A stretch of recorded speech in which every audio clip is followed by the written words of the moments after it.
Next up, first-year head coach Kyle Reese with the Overland Trailblazers. And we're going to start with that newness. During this pandemic preseason, Kyle, how does that new relationship with your brand new program, impact what you're trying to accomplish? Yeah, it's a perfect time to start a new program, right? I tell them sarcastically that well, the last time this happened to me, here's what we did, and obviously there is no last time, and there was no point of reference. So yeah, it's difficult, and I found that the most difficult part in it was in the spring when we were limited in terms of contact was reinforcing the things that you're telling them, right? It's very difficult to hold people accountable when you can't see them in person. And so that was something that we had to work through. And I have to say our kids have responded well since we've been able to do a few things in person. And the accountability piece is the huge part of it. And we've had to work through that. So there are some unique challenges, and all the mentorship in the world can't necessarily find all the answers for you, but those are all things I lean on. I lean on mentorship, I lean on past experience, and a whole lot of faith. Now, you're in a unique position there with your program at a school where it's Cherry Creek School Districts, but yet, kind of central Aurora. I'm learning as I talk to head coaches to where like each district is different, each community, each culture is different. How is Overland unique considering these challenges during the pandemic? Sure. A lot of people believe it's an Aurora school, and that's something that, you believe what you believe, and you just try to educate, in each interaction that you have. But it does give us a little bit of a demographic difference between the rest of Cherry Creek schools, and those things are things that we embrace, to be perfectly honest with you. I always know that Overland is one of the most diverse schools in the entire state, let alone the Cherry Creek School District. So that's something that we're proud of, and honestly, it's it brings a lot of fun things to the school. Our band is dynamic. Our basketball team is awesome. Obviously, you know about their past few runs that they've had, and we just have a lot of really cool and unique things that I didn't know about in the school until I got there. So it's something that we embrace, and obviously the Cherry Creek School District is a great one. I would consider the best in the state, and so we're glad to be a part of it. But we're also proud of our diversity and the unique qualities that we have in the building. First-year head coach Kyle Reese with Overland. What a nice start while he's on the air here, so to speak. Giving a shout-out to the band, so embracing everybody, even beyond football. Nice work. Like up the band, baby. We want to hear you play. Oh, and they good, too. Yeah. Let me ask you this. Considering your background, you have some diversity yourself. About 10 years, right, coaching in the state of Colorado, anywhere from, TJ. You're an alum of TJ, right? Correct. South, Sheridan, but most recently, Valor, Cherry Creek. How does all that help you with that kind of diversity on your resume connect and handle this preseason with your guys? Yeah, this will be my 12th year coaching high school football, and I had never played in a playoff game until 2014. And so I had 5 or 6 seasons. Golly, I can't even count now. I had several seasons underneath my belt before, I'd even seen the postseason. And there's challenges everywhere. Kids need good coaches everywhere. They need support systems everywhere. And it's not, public school or private school issue. It's the challenges are different, but they're still challenges, and when you're in public schools, yeah, it's a little tougher. You do have to take on, say, the fundraising aspect. There's a little bit different dynamics to it. But there's also different profiles that you have to really get in touch with in terms of kid, right? Who do they live with? Where do they come from? Do they have younger brothers and sisters? Those kind of things. And those are the things that I noticed that were the difference between the public and private school sectors. And but that doesn't mean that when you get to a place like Valor or a place like Cherry Creek, that a lot of people from the outside looking in feel like are privileged, that there aren't challenges there as well, and that the kids don't need you just as much. And so, I'm proud of, the diverse background as far as coaching is concerned. And I've had a lot of experience, but there's always something to learn. And hopefully I can take a little bit from everywhere I've been and apply it in my current role. And hopefully you can leverage all that experience into being a special and strong leader, which a head coach at this level has to be. And since we consider that, of course, very unique times, unprecedented, right? We're dealing with a pandemic during this preseason.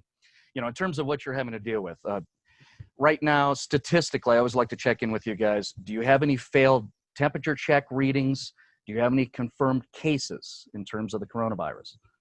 Yes. So the way we've been checking in the kids, we have 2 checkpoints, and partly because of a good number of participants, but we try to keep our younger guys on one end of the field and older guys on the opposite end. And we have 2 checkpoints, and if they, one of our thermometers checks a little high, we make sure we run them by the second one, and we send them through 2 or 3 times just to make sure that we've got accurate data, and that's worked for us. And so we haven't had any issues in terms of that.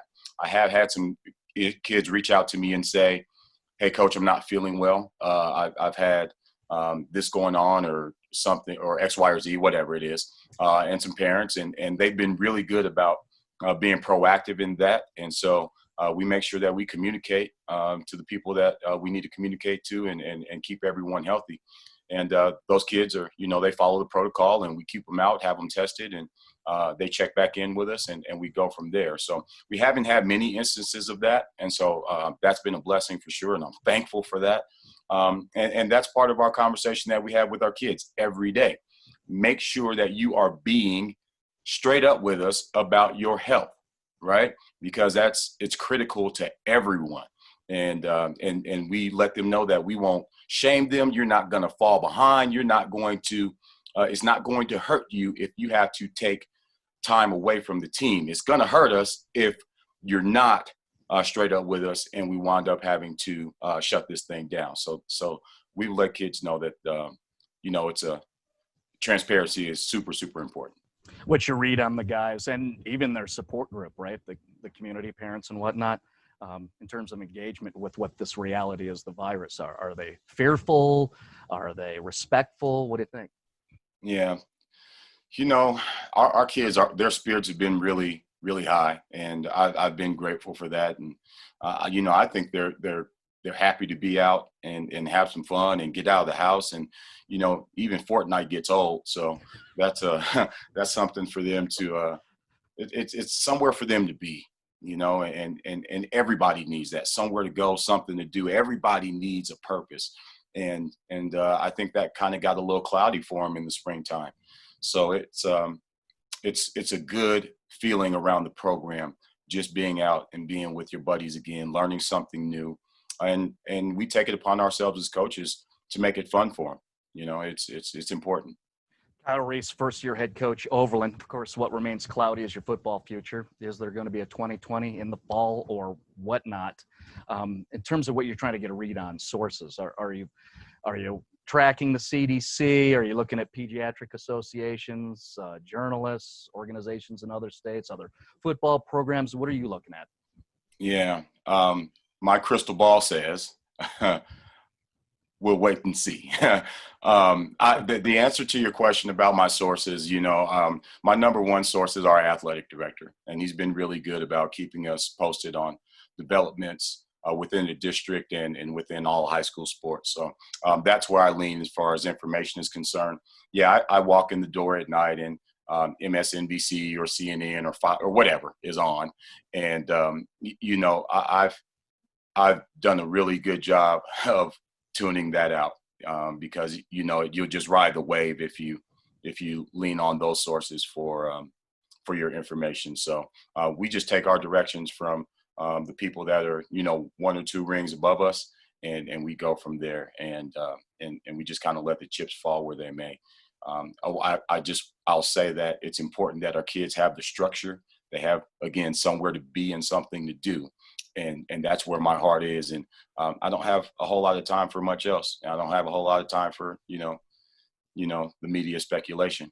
we'll do what we need to do and take the directions from the people that have our best interests in heart. You can check me down, but I'll say this. It seems to me hints are that the decision makers in terms of the football season's future will be coming from the governor's office. Is there anything that, your guys, the program, all supporters at Overland can be communicating, whether that be through all your tools and social media or whatnot, to perhaps help influence those decisions coming?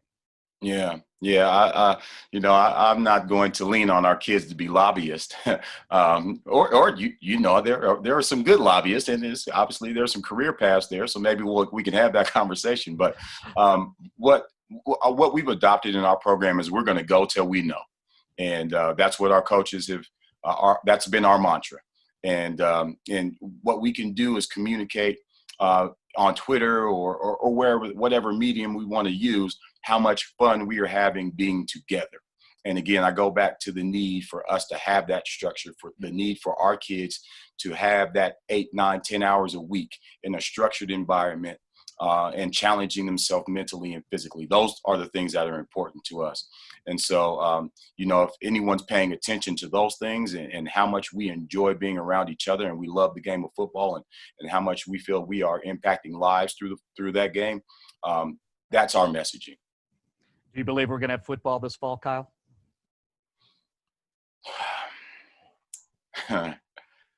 I believe that golly, this is my first really political question of my coaching tenure. Is it political? Yeah. Well, but according to if it's coming from the governor, it absolutely is.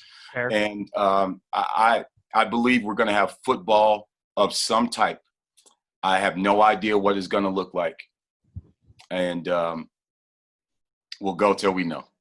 There you go. I love that. And that's a hashtag, by the way. Yeah, it's not mine. It's Coach Rodriguez. He came up with that. So okay, Coach Rodriguez, go till we know. There we go. You almost sound like him too. Really? I gotcha. Yeah. Go till we know. And thank you, Kyle. I appreciate it.